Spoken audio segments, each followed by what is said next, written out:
இடம்பொருள் நேயர்களுக்கு வணக்கம். ஸோ இன்னைக்கு வந்து பார்த்தீங்க அப்படின்னா இப்போ பயங்கரமாக சிறகடிக்க ஆசை சீரியலில் இப்போ பரபரப்பாக இன்றைக்கி என்ன பண்ணிட்டாருன்னா காரை விற்று மற்றவங்களுடைய காசெல்லாம் கொடுத்தாரு. இது ஹீரோயிசமாக பார்க்கும்பொழுது ஒரு சினிமாவாக பார்க்கும்பொழுது நமக்கு ஓகே சூப்பராக முத்து செம அவருடைய சுயமரியாதைக்காக இன்னொருத்தவங்களோட காரில் விழ முடியாது. அதே சமயத்தில் அவர் அடித்ததுனால தானே இந்த பிரச்சனை, இந்த ஃப்ரெண்ட்ஸுக்கெல்லாம் பிரச்சனை. அவங்க இவரோட ஒருத்தருடைய கோபத்தினால இவங்க 4 பேரோட வாழ்வாதாரம் பாதிக்கப்பட வேணாம் அப்படிங்கிறதுக்காக இவர் என்ன பண்ணிடுறாரு, இவரே ஒரு காரை விற்று அந்த கடனெல்லாம் அடைச்சிட்டாரு. கரெக்டாக எவ்வளோ கடன் எல்லாம் வச்சிருக்காங்கன்னு கரெக்டாக அதே அமௌண்ட் கையில் வச்சிருந்து கொடுத்த மாதிரியும் கொடுத்தாரு.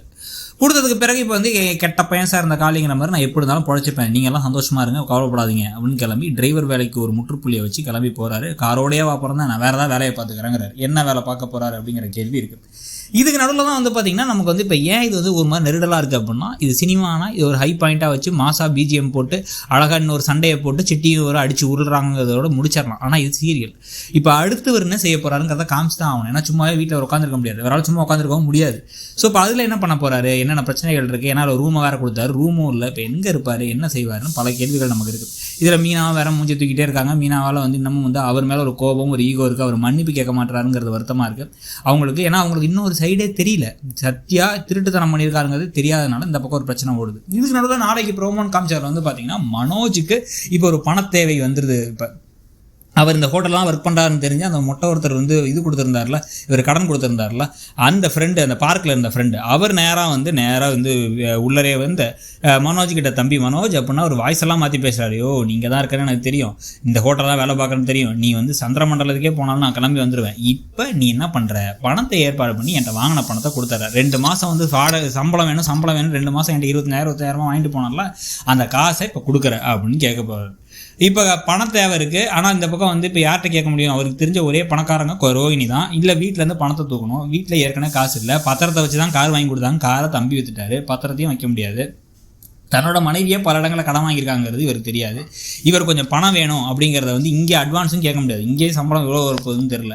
ஸோ இப்போ இதெல்லாம் இருக்கும் பொழுதே இன்னொரு பக்கம் பார்த்தீங்க அப்படின்னா ரோஹிணி கிட்டக்க பணத்தை எப்படியாச்சும் கேட்டு சம்பளம் வரது கொஞ்சம் நாள் ஆகுமா, ஒரு சம்பளம் பாக்கியோடு இருக்குது அப்படிங்கிற மாதிரி ஏதாச்சும் கேட்கலான்னு யோசிச்சார் அப்படின்னா அதுக்குள்ளார ரோஹிணிக்கு ஒரு பெரிய பூகம்பம் வெடிக்க போகுது. அது சிட்டியோட முகத்தால் தான் வரும்னு தோணுது எனக்கு. ஏன் பண்ண பார்த்தீங்கன்னா சிட்டி பண தேவையில் பணம்லாம் சிட்டிக்கு தேவையில்லை, அவருக்கு தேவை இப்போ என்ன அப்படின்னா மரியாதை போயிடுச்சு, கௌரவம் போயிடுச்சு, பயம் போயிடுச்சு மக்களுக்கு இடையில அப்படிங்கிறதுனால ஏன்னா இப்போ கவனத்தை திருப்பி கொடுத்தோன்னே இப்போ அந்த ஷெட்டில் அது வரைக்கும் கெஞ்சிட்டு இருந்தாங்க, மிச்சம் 4 டிரைவருமே இப்போ மிரட்ட ஆரம்பிச்சிட்டாங்க சிட்டியை. இதில் ஏற்கனவே முத்து அடிச்சிருவான், கையை உடைச்சிருவான், போடான்னு துரத்தி விட்டார். ஸோ இப்போ கொஞ்சம் கொஞ்சமாக ஒரு ஏரியாக்குள்ளார இந்த மாதிரி ரவுடித்தனம் கந்து வெட்டி பண்ணுறவங்களுக்கு இது போயிடுச்சு, பயம் போயிடுச்சு, எல்லாரும் அவருக்கு லேசாக எடுத்துக்கிறாங்கன்னா யாரும் இவரை பற்றி பயப்பட மாட்டாங்க, கடன் காசை திருப்பி கொடுக்க மாட்டாங்க, யோசிக்க ஆரம்பிச்சிருவாங்க. ஸோ இப்போ இந்த சமயத்தில் அவர் இதை சரி பண்ணுறதுக்காக நேராக போய் வீட்டுக்கே போயிட்டு ரோஹிணி கிட்ட நீ வாங்கின கடனை கொடு அப்படின்னா வீட்டில் இருக்க அத்தனை பேருக்கு அதிர்ச்சியாக இருக்க போகுது. என்னது அண்ணி வாங்கின எல்லா கடனையும் கொடுத்தா அண்ணி வாங்கின கடனை கொடுக்கல, அதையும் கொடுறா அப்படின்னு கேட்டால் ஏன் அதுக்கு அவன்கிட்ட கடன் வாங்க போகுது, அது மலேசியாவில் கோடீஸ்வரி அப்படின்னா மலேசியா அப்பாட்டேருந்து வாங்கி கொடுக்க சொல்லு, அவங்க என்கிட்ட தான் கடன் வாங்கியிருக்காங்க, ஏதோ இருக்குது எல்லாம் பத்திரம்லாம் இருக்குது அப்படின்னு சொன்னால் இப்போ தான் வீட்டில் ஒரு பெரிய பூகம்பமே வெடிக்க போகுது. நீ எதுக்கு சிட்டி கிட்ட கடன் வாங்கின, உனக்கு கொடுக்க வேண்டியது எங்கே, இப்போ உங்கள் அப்பாட்ட கேட்டு என்ன பண்ண, உடனடியாக காசை வாங்கி அதை கடனை கொடு அப்படின்னா எந்த அப்பாட்டேருந்து வாங்குவாங்க, இவங்கள்ட்ட ஒன்றும் வாங்க முடியாது. அப்போ இவங்களுக்கு இன்னமும் கோபம் தான் அதிகமாகும் முத்து மேலே, முத்து செஞ்ச விஷயத்தால் இப்போ நான் மாட்டிக்கிட்டேன் அப்படின்ட்டு. ஏற்கனவே இருந்த பிரச்சனைகள்லாம் போக இதே சமயத்தில் சத்யாவும் இந்த சத்யாவுடைய திருட்டு பழி வீட்டுக்கு எப்போ தெரிய வரப்போகுது, ஒரு நாள் கோவப்பட்டு இப்போ குடிச்சிட்டேன்னா இப்போ காரை விற்று குடிச்சிட்டு வேறு வருவார் முத்து. குடிச்சிட்டு வந்ததில் ஏதாச்சும் மீனா திருப்பி ஏதாவது பேச, ஏதாவது சம்பவம் பண்ண, வீட்டில் எல்லாரும் மாற்றி பேச, அப்போ ஒரு கோவப்பட்டு சொல்லிட்டாரு அப்படின்னா சத்யாவோட திருட்டு பழி பிரச்சனை ஒன்று, இன்னொரு பக்கம் ரோஹிணிகிட்ட காசு இல்லைங்கிறது ஒன்றுன்னு பல திருப்பங்கள் காத்துக்கிட்டு இருக்கு. கதையை இன்ட்ரெஸ்டிங்காக எடுத்து போகிறதுக்கு அடுத்தடுத்து நிறைய விஷயங்கள் இருக்குது. ஆனால் அதே சமயத்தில் மக்களுக்கு இப்போதைக்கு இந்த முத்து மீனாவுடைய பிரிவை ஏற்றுக்க முடியலங்கிறனால கோபமான கமெண்ட்ஸை தான் அதிகமாக பார்க்க முடியுது. உங்களுக்கு என்ன தோணுது, இந்த வாரம் எப்படி போகுது அப்படிங்கிறத சொல்லுங்கள். தேங்க்யூ.